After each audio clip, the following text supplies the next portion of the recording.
anker, die naam wat saamgaan met jakkalsvlei, maar die naam, as ek vir jou sê, Swartskaap van die familie, wat sê jy vir my? Hoekom het jy daai naam op 'n stadium gekry? Hallo Herman, wat moet ek vir jou sê, as jy my sê Swartskaap? Nee, ek dink as ek myself dit gegee het, is, ek dink, ja, ek het maar 'n ander tipe paadjie gestap, as miskien as my broers en susters, en my ma sê altyd, sy elke dag vir haar kinders gebid, maar vir my het sy 2 keer gebid, en ja, ek was nie altyd maklik gewees nie, en baie stout, en ja, ek dink die naam is seker maar gepas. Ons sal nou by die stout gedeeltes uitkom, en weet jy wat, jou ma se gebede is verhoor, want haar gebede het gemaak dat jy vandag 'n baie suksesvolle man is met 'n suksesvolle besigheid. Jantjie, jy het groot geword in die plaaswêreld of op die plaas.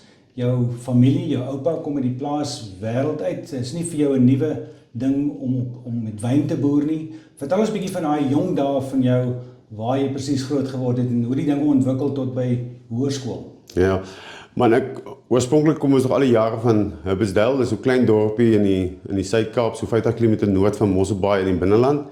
En my oupa het in 1960s het hy van Bonnievale af getrek na die area toe. Hy het sy grond verkoop in Bonnievale en hy het kom wingerd vestig en vrugte, aprikose en perskes.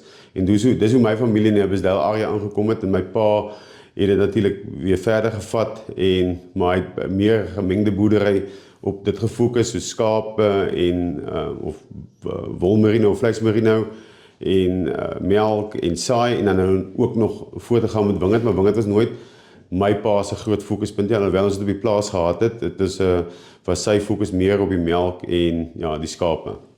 Nou die plaas Jakkalsvlei was nie die oorspronklike plaas waarop jy gewoon het nie, jy het op 'n ander plaas groot geword. Ja, die familieplaas is nie verloor, hy is my ouer broer is nog steeds op hom, en ja, my pa het Jakkalsvlei ook by sy pa oorgekoop in die middel 80s, maar grotendeels vir saai en skape. Hy het so 1 of 2 blokkies wingerd hier geplant, omdat hy potensiaal raak gesien het. So Jakkalsvlei het eers later in die familie ingekom, maar eintlik vandat ek nou half nog leef, is Jakkalsvlei nog altyd deel van ons familie opset gewees, ja. Nou, jy het op Hubbersdale by laerskool gegaan, en toe besluit jy, of het die familie besluit, jy gaan na 'n pragtskool toe in die Parel. Ja, ek laerskool Hubbersdale, ongelooflike tye gehad, klein skooltjie, plaasskooltjie, en toe my ouer broer is na die Parel, hoe jongskool Boysay, en waar my oupa ook was, en ek het natuurlik hom gevolg, en baie bly gewees oor hy besluit, maar natuurlik 'n groot skuif van waar hy gewoond is om op 'n plaas te bly, en Hubbersdale was nie eintlik regtig 'n dorpie, maar klein dorpie en 'n baie klein skooltjie waar ja, jou volgende klas wat jy in is, die hele standaard is groter as jou hele laerskool gewees, en maar baie lekker tye gehad, en ja, bly gewees as dit kon hy skuif maak na hoe jongskool Parel, ja. Jy het natuurlik 'n bietjie rugby ook gespeel, want as ou Boysay is, nou moet jy 'n bietjie rugby speel, en jy het nie net rugby gespeel, maar jy het selfs vir die eerste span van Boysay gespeel.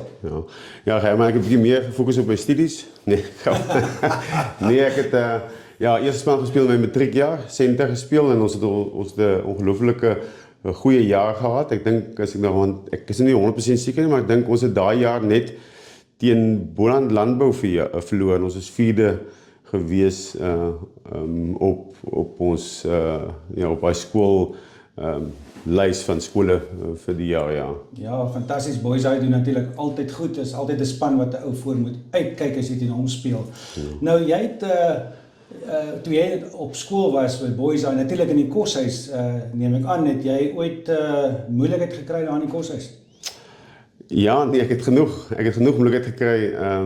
Herman, ja, dit was, ek weet nie of ek nou alles kan sê nie, maar ek was definitief die soetste een gewees op hoërskole, ja. Jy was nie hoofleier gewees? Nee, glad nie. Ja. Nee. Miskien as dit by stout wees, was jy die hoofleier. Ja, verseker. Nou toe's Boysay agter die rug, en Jantjie besluit, wat is volgende vir sy toekoms? Wat gebeur? Ja, ek het gaan studeer na die tyd by Elsenburg Landbou College en Saasveld Landbou College in George ook, en dit was nooit op my afgedwing dat ek moes landbou gaan studeer het nie. Ek het net so half, ja, baie keer voel dit vir my, jy is miskien nog te jonk om die regte besluite te maak op daai ouderdom wat jy regtig wil doen, maar in my kop was dit, ek moet landbou gaan swat en ek bly op 'n plaas en dis wat ek eendag seker gaan doen. My maat het gesê, ons kan nie plaas toe kom as ons nie 'n dokument of 'n sertifikaat het in ons hand waar ons gestudeer het en ongeag wat, ons kon gestudeer wat ons wou. Maar ek het gekies Elsenburg. Ek het nou ongelukkig nie die studiekant van Elsenburg gekies nie, ek het maar meer die kuierplekke van Stellenbosch gekies daar, en dis hoekom ek later aan Selsveld Landboukollege toe moes gaan.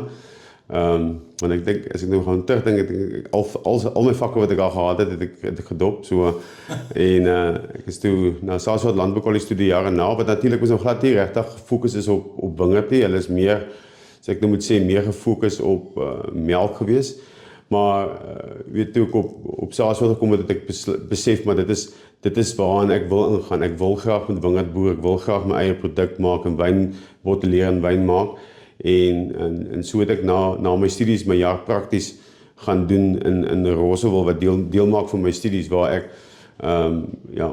ongelooflik baie geleer het op daai wingerdplaas. Nou, jy het toe besluit op 'n stadium, jy wil bietjie Amerika toe gaan, California, maar voor dit het jy eers op 'n ander plaas beland waar jy jou woonplek, nie 'n normale woonplek was nie. Ja, dit is nou die prakties wat ek gaan doen het na ek gestudeer het, en dit was in Rosewil, en daar was ek meer net gefokus op die wingerd, daar het ons heeltyd in die wingerd gewerk, ek het so bietjie in Paarstyd, so 'n maand lang in Paarstyd in die kelder ook gewerk, maar toe my studies klaar is, en ek het uiteindelik als weer gekom, het ek in die Napa Vallei gaan werk vir 'n jaar, as 'n uitreilstudent, en daar was ek heeltyd in die kelder gewees, en ongelooflik baie daar geleer van hoe 'n vallei sou saam staan en hulle produk bemark, want ek weet nie of jy Napa Vallei ken nie, dit is Amerika se premium wynarea, en alom bekend vir dit, en die kelder wat ek gewerk het by, was nie 'n klein keldertjie nie, maar het was nie 'n koöperatiewe groot kelderie, hulle het wit en rooi gemaak, maar ja, ek het baie van daai ervaring wat ek in Amerika was teruggebring om my eie handelsmerk mee te begin, ja.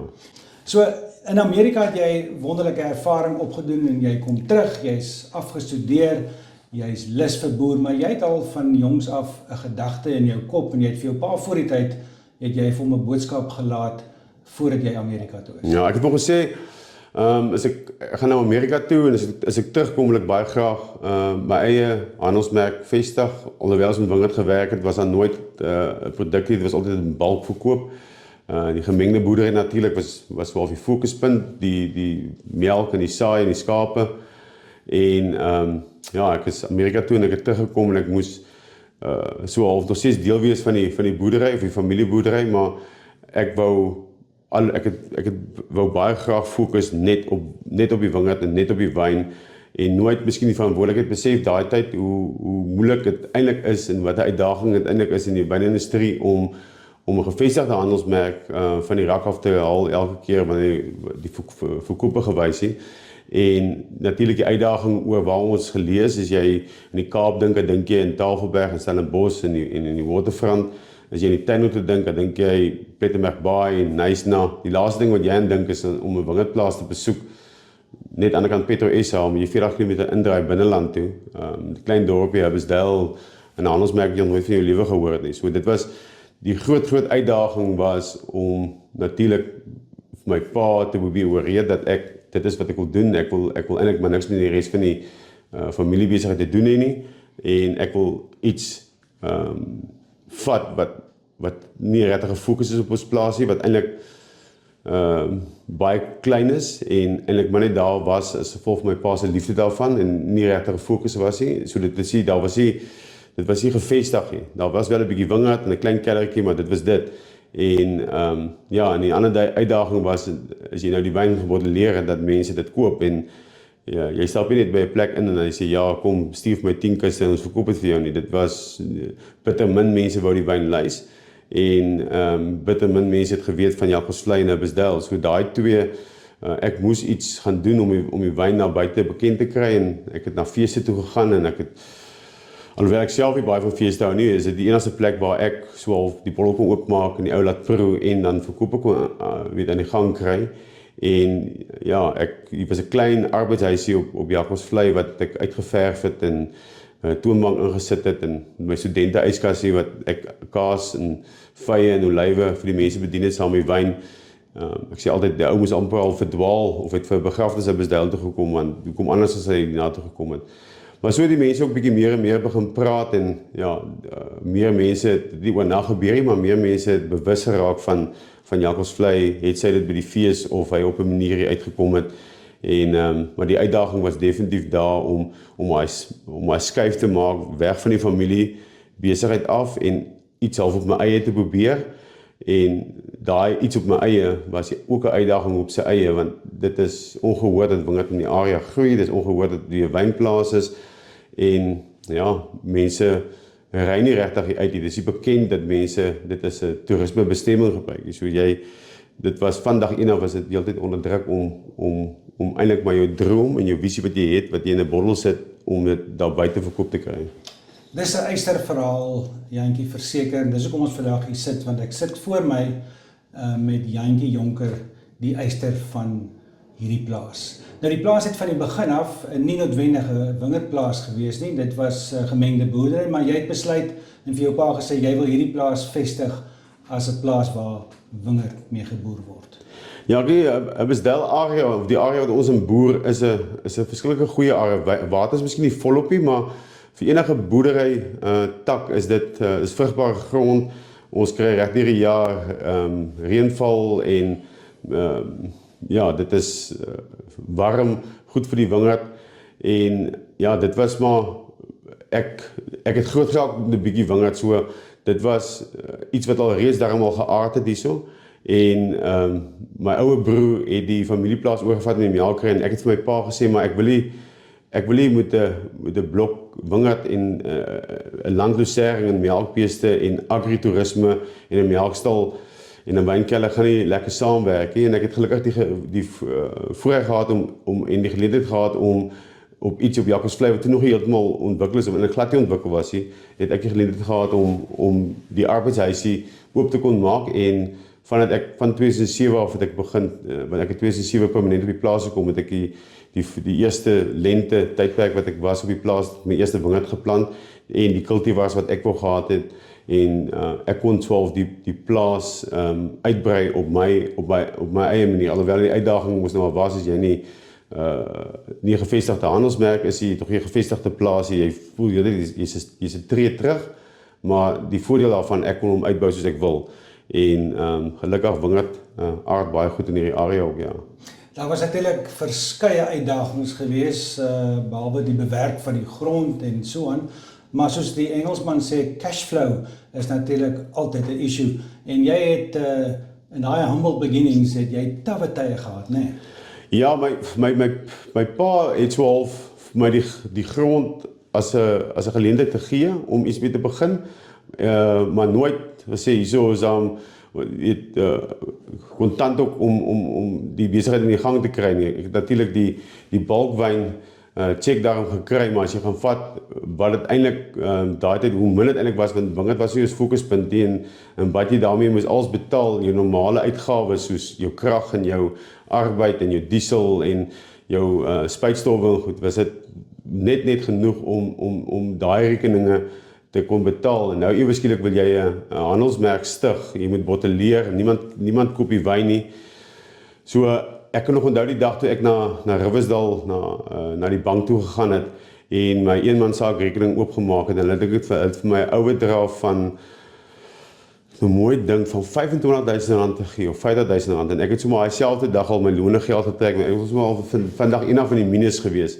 En hoe jy net heeltyd onder druk was en heeltyd 'n kontantvloei probleem gehad het, want nou ry jy iets om te botteleer en jy moet daai botteleringsrekening en daai verpakking na 30 dae betaal, maar jy kry eers daai wyn terug na 2-3 weke en dan is dit hier by in jou pakstoor en niemand weet daarvan nie, niemand koop dit nie en jy het letterlik niks geld gehad nie. So Daar was op 'n stadium wat ek dink natuurlik 'n goeie ding is dat ons dink die koöperasie het ons geblacklist of vir my geblacklist en vir 3 jaar en dit my gedwing om alles kontant te maak. Maar dit het baie dae gevoel dat jy betwyfel jouself, jy weet nie of jy die regte besluit gemaak het nie, jy kan nie jou pa verkeerd bewys nie, die ding begin nie beweeg nie.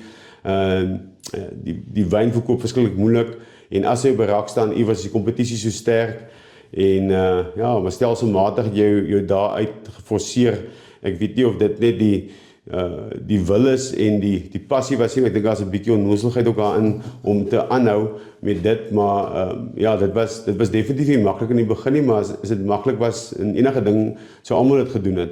En dit was maar net my groot ek wil nie vir iemand verkeerd bewys nie, ek wil nie wys dat ek reg was of wat ook al, dit was net van die begin af, dis wat ek wou gedoen het en ongeag wat, as ek nou gaan terugdink hoe moeilike tyd dit eintlik was, verstaan wat jy moes deurkom en dit is nie noodwendig nou soveel makliker nie, nou as jy jou handelsmerk groei en dit is 'n baie groter besigheid as wat dit daai tyd was, kontantvloei is maar altyd onder druk, maar daai tyd jy het geen fondasie gehad toe jy wegspring, jy was dadelik in die minus in, jy's dadelik agter met alles wat jy doen, want dit is eintlik nog maar langtermyn produk en dit is 'n duur produk, die dag wanneer jy hom terugkry van die bottelering af is glas, dis etikette, dit is duur, is 'n rooiwyn wat 'n jaar lank by jou staan al, so die uitdagings was definitief daar van die begin af, ja. Absoluut, maar wat ek dink gebeur het, Jantjie, jy het op baie vroeë stadium het jy die yster in jouself eers ontdek, want jy het geweet, daar binne in jou is iets baie spesiaal, en dis hoekom jy vandag suksesvol is, jy het aangehou en uitgehou. In 2018, toe jy nou amptelik oopmaak, het jy dink 5000 bottels, is dit reg? Dit was jou eerste beskikbare wyn wat daai jaar beskikbaar was? Ja, net 2010 het ons offisieel oopgemaak, Januarie, ja, 2010 oopgemaak, en ek het einde 2008 my eerste wyn gebottelleer, maar jy kan, dit is gebottelleer, maar ons het nog nie 'n adres gehad of 'n proeflokaaltjie gehad nie. Niks, maar 2010, toe is nou offisieel Januarie oopmaak, toe was daar al, dink ek, 3 of 4 wyne, en ons het so 5000 bottels gebottelleer daarvan. En ons reeks het al redelik meer uitgebrei. En ja, ons tans bottelleer ons so 1.5 miljoen bottels elke jaar. So dis 'n groot groei in 'n relatiewe kort tydperk in die wynbedryf waar ons die laaste paar jaar ons het eers in 2014 het ons van die arbeidshuisie af oorgeskakel na die meer moderne restaurant wat natuurlik meer mense gelok het.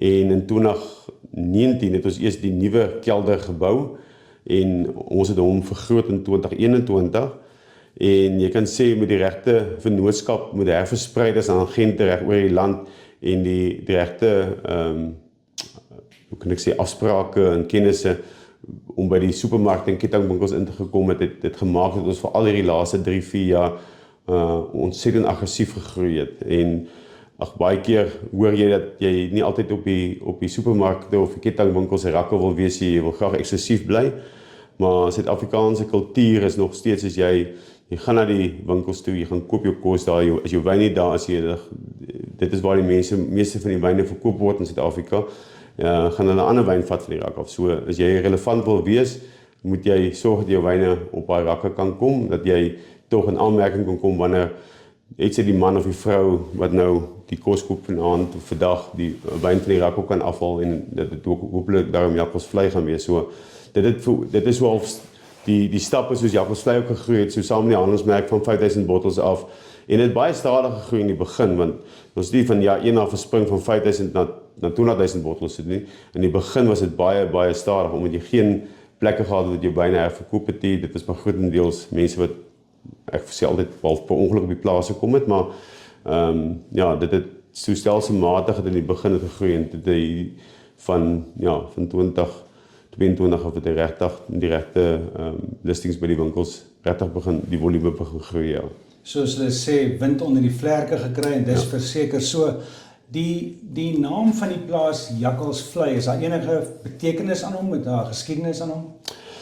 Maar op die oudste kaart transport is die plaas se oorspronklike naam Jakkals Valley, wat jy met 'n JAKH daar Jakkalsspel en dan Spasie Valley, maar ons almal praat al van die volksmond van dat ek voor ek gebore is, ek is Jakkalsvlei en in die area kom maar natuurlik baie jakkalse voor, jakkalse en rooi katte en ja, my pa was ook nog 'n skaapboer gewees en hy moes elke aand sy skaap kraal en soggens is uitjaag want as jy dit doen nie gaan die rooi jakkalse hulle definitief vang. So hier is natuurlike habitat die berge waar jy sien natuurlik die dag nie, maar in die aand kom hulle uit en hulle skuil in die berge en hierdie hele vallei of area is alom bekend vir jakkalse. So die plaas se naam kom definitief van daar af, ja.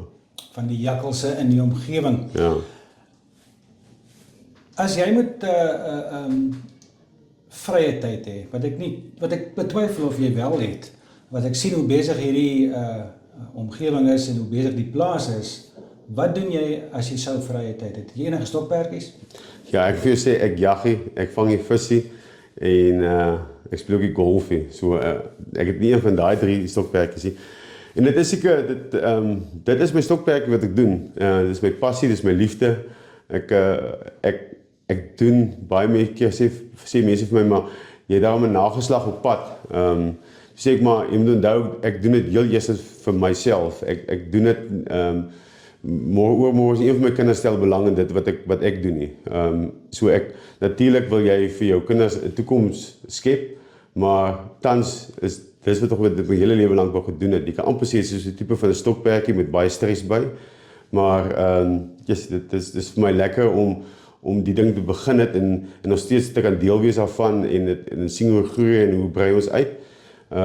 Ek natuurlik die persoonlike oogpunt is baie mal oor reis en as ek vir myself dit kan begin elke jaar om soveel as moontlik van die wêreld te sien, moet ek sê is dit 12 waarvoor ek werk, maar dit is eintlik maar maak nie saak of ek aftyd het of nie, ek probeer heeltyd deel wees van Jakkalsvlei en ons gaan baie keer op vakansie in die land ook en stop ek by 'n winkel of 'n dorp ek stop eers, my vrou haal dit, maar ek gaan eers by elke winkel in en ek sê vir haar, nou 'n paar jaar terug was dit nie 'n voorreg gewees nie, dit is 'n voorreg om net te kan inloop en jou produkte te gaan soek en is dit uitverkoop of waar staan dit op die rak of is daar stof op, is dit skoon of dit netjies, staan die etiket na vorentoe. So dis vir my moeilik om nie elke dag aan Jakkalsvlei te dink nie, maar is vir my ook. Dis my absolute passie, is vir my verskriklik lekker. So daar is nie iets anderste wat ek doen nie. Ek sal sê as ek 'n geleentheid kan kry, reis en nou die res van die tyd is dit my Jakkalsvlei. Dis die beste van 2 wêrelde as jou beroep, jou passie is en natuurlik ook jou stokperdjie. Nou, Jantjie, toe ek van Jakkalsvlei gehoor het, ek het 'n paar jaar terug by Hartenbos begin kom kuier voor ons hier kom woon het in Mosselbaai en dan het vriende van Johannesburg Gauteng af gekom en dan het hulle vir ons laat weet op die groep, nee maar ons gaan nou Jakkalsvlei toe want ons gaan pizza eet en ek kon nooit verstaan, hoekom kom jy see toe, jy kom hou 'n see vakansie, maar nou maak jy 'n hele dag daarvan om Jakkalsvlei toe te gaan. Vandag verstaan ek hoekom, want dit is 'n ongelooflike uitstapie en die terugvoer wat ons kry van die restaurant as sulks, dit is nie die wyn nie, die pizzas en al die ander kos, mense moet daar voor die tyd bespreek. Hoe is jou ervaring met die restaurant, gaan dit goed? Ja, jy moet onthou, ek het geen agtergrond van 'n restaurant bedryf gehad he, en ek is nie 'n chef nie, ek is nie 'n restaurantbestuurder nie, maar ek het dit van dag 1 af ek het geweet en besef dat as jy iemand die gaan uitkry en hy sê ons bly nog 'n ongelooflike mooi area en hy kyk hier oor die wingerd en hy kyk net uit in die berge en jy gee vir hom iets om te eet en hy drink jou produk.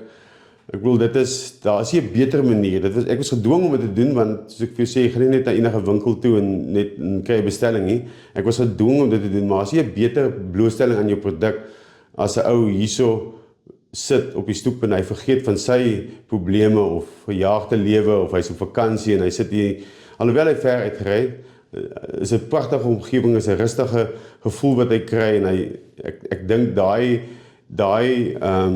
hoe kan ek sê samesyn, die kombinasie. Ja, moes ek op 'n manier net elke keer probeer verbeter, maar dit moes ek daar buite uitkry, die mense weet dit is daar en toe ek die restaurant nou vergroot, ons in die begin het ek die studente yskassie die kaasborde bedien en later het ons die restaurant nou vergroot en natuurlik moes ek 'n chef bykry en ons het ek kon nie vir hom daai tyd sê hoe besig ons gaan wees. Ek het vir gesê Desember en Paasnaweek sal ons besig wees, maar deur die jaar deur die week, naweke, hoe gaan dit gaan? En ons moes 'n naam bou deur die jare. Dit het nie oornag net gebeur nie. Sekere tye is dit stampvol, ander tye is dit leeg gewees. En hoe jy ja, elke jaar net seker maak jy verbeter wat jy gedoen het en seker maak die kwaliteit wat jy bied en dit sluit alles in jou bestanddele, hoe jy die mense ontvang, hoe jou plek lyk, dit moet kwaliteit wees. En as jy ons is nie perfek nie, ons maak baie foute deur die jaar, dan jy moet daai foute probeer herstel. Maar met die regte restaurantbestuurders wat ek het, wat deel is van Jacobs Vleis se span en die kwaliteit wat die twee chefs maak, die kos en die kombinasie van die ligging, dink ek mense wat nog nooit voorheen nie was nie, verwag jy so ietsie. Jy ry letterlik 40-50 km binneland toe. Jy ry verby 'n klein gehuggie dorpie. Jou verwagtinge is eintlik al baie laag en dan kom jy dan kry jy hierdie à la carte menu van natuurlik so pizzas is lekker goed met rooiwyn en witwyn, maar vir kinders ook hang af natuurlik wat jy opsit, maar die res van die spyskaart is topgehalte en dan die groot verskeidenheid wyn en jy die gasvryheid van die hele plek en jy moet dit saam sit en jy sit daai persoon op die stoep en hy drink 'n Jacobs Vleis Sauvignon Blanc of Jacobs Vleis Pinotage en hy daai samesyn soos jy sê kan geld nie altyd koop nie, verstaan, dit is 'n gevoel wat jy net vir 'n ou kan beskryf as hy self hier was en dit is, ek dink daai hele kombinasie van goeie kos, goeie wyn en vriendelikheid maak dat die ouens oor en oor weer terugkom. Ek dink jy leef die ware verhaal. Ek het eendag vir 'n baie ryk man gevra, give me the golden key. En toe vra hy vir my, maar waarvoor het ek die golden key nodig? Waarvan praat ek? En ek het verwys na, gee my die golden key sodat ek ook kan geld maak. En toe sê hy vir my, German, there is no golden key. Put your head down and just keep on working hard. En ek dink dis wat jy gedoen het. Vir jou gaan dit nie oor die geld nie, vir jou gaan dit oor die passie en die uitleef van 'n droom, verseker. Ja, nee, dankie Herman. Dit is net soos jy het sê, ek wil ons ek sê altyd vir mense, ek kan my vuur aansteek by my huis en iewers daarom 'n bietjie toer, is ek meer as gelukkig en ons brei baie uit en ek weet dis alles langtermyn uitbreidings wat jy doen, is baie geld wat jy nou moet uithaal, maar ek is versot op wat ek doen. Dit is verskriklik lekker. Ek weet hoe die plek gelyk toe ek op die plaas gekom het en ja, die uitdagings wat daar was, ons het intussen ook grond bygekoop waar ons ook wingerd al intussen geplant het, so die plaas het groter geraak, die handelsmerk het groter geraak, maar dit is, partykeer is dit vir my nogals uitdagend, want dit voel vir my, ek moet, ek is nie 'n vennootskap in nie, dit is my besigheid en ek moet daar's ons 'n ongelooflike span en almal neem besluite, maar op die einde van die dag moet ek elke dag moet ek die regte besluite maak. Dit voel vir my, ek kan amper nie 'n misstap vat nie en dan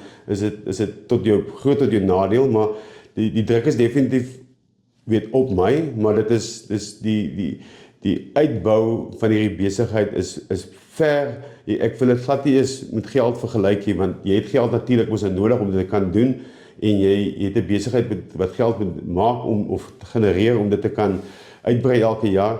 Maar dit is, ek doen nie dit sodat ek kan sê, maar ek gaan oor 5 of 10 jaar lekker geld maak uit die dinge. Dit is vir my om op my stoep te sit en te sien, maar ons het vir jaar weer daai wingerd weer aangeplant of die handelsmerk groei in die winkels. So dit gaan glad nie oor die geld nie. Dit is vir my verskriklik lekker om dit te doen. Ja, ek kan dit verseker aanvoel. Jantjie, as jy vir 'n jong entrepreneur, 'n jong man, jong student wat sy eie besigheid voorsien. Dit is wat hy wil doen, soos jy nou, of 'n dame. Wat sal jou advies aan hulle wees? Ja, ek partykeer het ek daai in die begin daar het ek daai probeer ek so of een kant in jou kop uitskuif en dit gaan nie maklik nie en ek probeer baie keer vir mense verduidelik as jy 'n fliek kyk. Die fliek is 2 ure, hoe die ou swaar kry in die begin en op die einde van die dag het hy 'n reuse sukses van sy loopbaan gemaak of sy besigheid gemaak, maar dit is 2 ure, maar dit werk glad nie in die regte lewe so nie, en ek moet sê, dat dink ek het vir jou genoem, in die begin het ons baie min gegroei, en jy was heeltyd onder druk, jy het nooit geld gehad, jy het jou heeltyd self betwyfel, jy het nie vir een oomblik gedink, jy doen nou die regte ding nie, alhoewel jy die tyd ingesit het, en die moeite ingesit het, het dit glad aan die ander kant so gelyk nie, en dit 5 jaar klink miskien kort, maar dis 'n lang tydperk, is jy nie altyd seker is, of Eskom jou krag gaan afsit nie, wanneer jy geblacklist is, wanneer jy nie listings kry by winkels nie, en wanneer nie mense uitkom na jou plaas toe, en jy kry nie iets gedoen nie, dis moeilik, maar ek dink as jy daai besluit gemaak het in jou lewe, en jy doen dit vir die regte redes, dit is maar net, jy moet maar net, dit gaan nie oornag gebeur nie, daar is iets maklik is, so almal het mos nou gedoen het, en jy moet net glo jouself, en maak nie saak wat jy doen nie, die kwaliteit moet net goed wees, en net deurdruk, want hulle gebruik so 'n goue reël, jou besigheid moet 1000 dae oud wees, maar 1000 dae is 3 jaar, dis ek partykeer dink ek is baie langer as dit, en net aanhou in wat jy doen, en glo wat jy doen, want een of ander tyd, gaan dit terugkom na jou toe, en jy moet in jouself belê natuurlik, maar belê heeltyd in jou besigheid, en as jy in jou besigheid gaan belê, is dit die beste belegging wat jy kan maak, het gaan nie môre of oormôre homself afbetaal nie, of oornag verander nie, maar as jy die regte beleggings doen in jou besigheid, en regte besluite neem, dan sal dit eendag terugkom na jou toe. Jy gebruik die woord glo in jouself, en ek wil afsluit deur vir jou te sê, ek is oortuig daarvan, jy het in jouself geglo, en daarom het ek voorheen vir jou gesê, jy het die yster in jouself ontdek, en jy leef dit. Dankie dat jy die tyd aan my afgestaan het, en dankie dat jy Jantjie is, en dat jy jakkalsvlei vir die publiek blootstel aan buitekant. Nee, dankie Herman, dankie vir die geleentheid, om my storie te kan vertel, dankie. Ja.